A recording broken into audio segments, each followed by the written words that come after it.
अस्सलामु अलैकुम वरहमतुल्लाहि वबरकातुहू। मैं मोहम्मद अफजल कादरी आपकी खिदमत में हाजिर हूँ। सबसे पहले मैं बताऊँ कि मैं आपसे पूछा था, आपसे मशवरा लिया था कि मैं सोच रहा हूँ कि मैं और हमारी टीम सारे लोग आपके हर सवाल का जवाब, जो भी आप पूछना चाहते हैं वो चाहे कमेंट करके पूछें या फिर किसी और तरह से, आपके हर सवाल का जवाब वीडियो के ज़रिए से दिया जाए। तो माशाल्लाह आपके काफ़ी लोगों का कमेंट आया और काफ़ी लोगों ने हमें इसमें सपोर्ट किया। अल्लाह पाक से दुआ है कि अल्लाह ताला आप सारे लोगों को सलामत रखे और इसी तरह से आपको दीन की बातें सीखने का जज्बा अता फरमा। और एक अहम बात, अगर आपके मन में किसी तरह का कोई डाउट, किसी तरह का कोई सवाल हो तो आप नीचे कमेंट करके पूछ सकते हैं। इंशाअल्लाह आपके इस सवाल का जवाब वीडियो के जरिए से जरूर दिया जाएगा। आज हम जानेंगे कि दोस्ती का मतलब क्या होता है, दोस्ती का हक और दोस्ती क्यों की जाती है। इसलिए कि दोस्त एक ऐसी शय का नाम है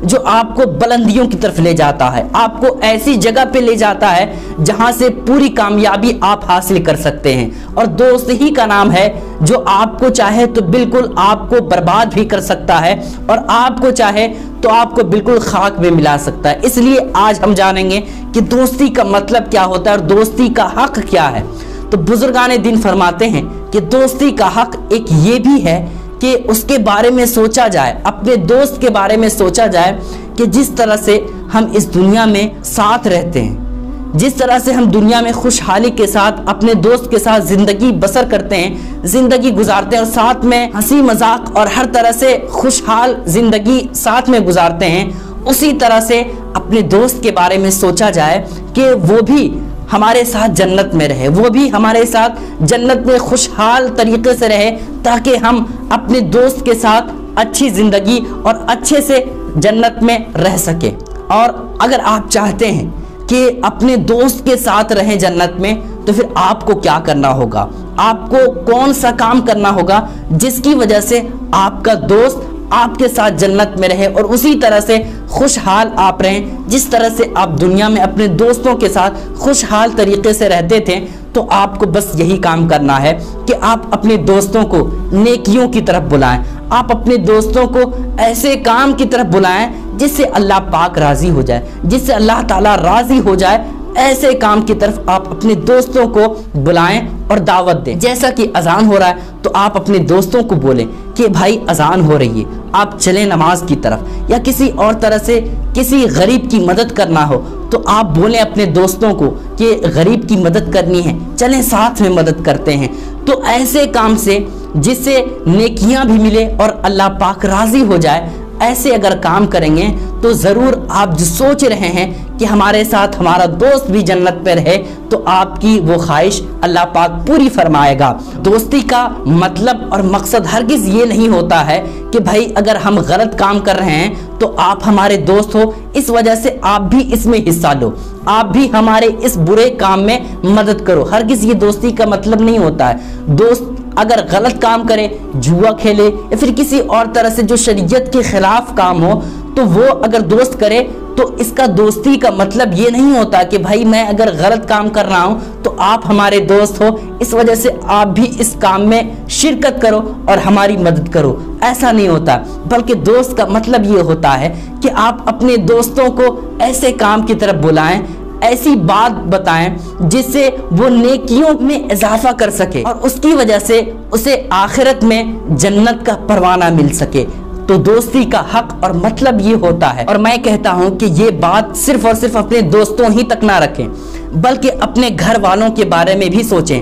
अपने माँ बाप के बारे में सोचें, अपने भाई बहन के बारे में सोचें, अपने बच्चे और अपने बीवी के बारे में सोचें कि जिस तरह से हम अपने माँ बाप के साथ ज़िंदगी में और दुनिया में खुशहाल तरीके से ज़िंदगी बसर कर रहे हैं, जिस तरह से हमारे साथ माँ बाप और भाई बहन और बीवी बच्चे हैं और ज़िंदगी खुशहाल तरीके से गुजार रहे हैं, उसी तरह से उनके बारे में भी सोचें कि जिस तरह से हम दुनिया में साथ में और खुशहाल तरीके से ज़िंदगी बसर कर रहे हैं, ज़िंदगी गुजार रहे हैं, उसी तरह से हम साथ में मिलकर اپنے خاندان، اپنے رشتہ دار، اپنے ماں باپ، اپنے سارے لوگ ایک ساتھ ہوں اور جنت میں اسی طرح سے خوشحال زندگی گزاریں۔ اور یہ سوچنا آپ کا اسی وقت پورا ہوگا جب آپ اپنے گھر والوں کو، اپنے ماں باپ کو، بھائی بہن کو، بچے کو، بیوی کو، سارے لوگوں کو دین کی طرف بلائیں گے، دین کی باتیں سکھائیں گے، وہ کام کرنے کو کہیں گے جو کام کرنے کی وجہ سے اللہ پاک راضی ہو جائے اور اس کے سبب سے اس کو آپ کے ساتھ اور سارے لوگوں کے ساتھ خوشحال جنت میں داخل فرما دے گا۔ تو اب ضروری یہ ہے کہ اگر آپ ایسا سوچتے ہیں کہ سارے لوگ، آپ کے ماں باپ، آپ کے بھائی بہن، سارے لوگ آپ کے ساتھ جنت میں خوشحال رہے، تو آپ کو ان کو دین کی باتیں بتانی ہوگی۔ جیسا کہ اس طور پر بتائیں کہ گھر والے کھانے بیٹھے ہیں تو ان کو بتائیں کہ بسم اللہ شریف پڑھ کر کے کھائیں، اور اگر بسم اللہ شریف آپ پڑھنے بھول گئے ہیں تو اس کے بعد یہ پڑھیں بسم اللہ وعلی برکت اللہ، یا اس کے علاوہ جو دوسری دعائیں بتائی گئی ہے وہ آپ پڑھیں، اور ان کو گھر والوں کو بتائیں کہ کھانے کے آداب، طریقہ یہ ہے، اور گھر والوں کو بتائیں کہ کھانے کے بعد کی دعا یہ ہے۔ بالکل شرمندگی محسوس نہ کریں کہ ہم اپنے ماں باپ کو کیسے بتائیں گے، ہمیں شرم محسوس ہو رہی، بلکہ شرمندگی محسوس نہ کریں، اپنے گھر والوں کو ضرور بتائیں کہ ایسا کام کریں، ایسا کام کریں جس کی وجہ سے اللہ پاک راضی ہو جائے گا۔ اور یقین مانیے اگر آپ اس نیت سے اپنے گھر والوں کو دین کی باتیں بتائیں گے، ایسا کام کرنے کو کہیں گے جس سے اللہ پاک راضی ہو جائے، اس نیت سے بتائیں گے، اس مقصد سے بتائیں گے کہ ہم سب ایک ساتھ جنت میں خوشحال طریقے سے رہیں، اور جس طریقے سے دنیا میں ساتھ رہتے تھے اسی طرح سے جنت میں ساتھ میں رہیں گے، تو اللہ پاک آپ کے اس ارادے کو اور اس نیت کو ضرور قبول فرمائے گا، اور آپ کو آپ کے ماں باپ کے ساتھ، بھائی بہن، سارے لوگوں کے ساتھ خوشحال طریقے سے آپ کو جنت میں داخل فرما دے گا۔ بس ضرورت اس بات کی ہے کہ اپنے دوستوں کو، اپنے بھائی بہن کو، اور ہر اس شخص کو جو آپ چاہتے ہیں کہ یہ میرے ساتھ جنت میں رہے، اس کو دین کی باتیں بتائیں، ایک ایسی باتیں بتائیں جس سے وہ بندہ نیک کام کرے اور اس کی وجہ سے اللہ پاک راضی ہو جائے۔ تو جس کو آپ چاہتے ہیں کہ جنت میں ہمارے ساتھ رہے، اللہ پاک اس ارادے کو، آپ کے اس مقصد کو ضرور قبول فرمائے گا، اور آپ اس کے ساتھ جنت میں ضرور رہیں گے۔ بس آپ کو نیکیوں کی طرف لوگوں کو بلانا ہے، اور اس کو خاص طور پر نیکیوں کی طرف بلانا ہے جس کو آپ چاہ رہے ہیں کہ وہ میرے ساتھ جنت میں خوشحال طریقے سے رہے۔ تو امید کرتا ہوں کہ آپ لوگوں کو یہ چھوٹا سا پیغام اچھا لگا ہو۔ اگر آپ کو اچھا لگا ہو تو اپنے دوسرے مسلمان بھائی تک ضرور پہنچائیں تاکہ وہ بھی اس پیغام کا، اس ویڈیو کے ذریعے سے فائدہ حاصل کر سکے۔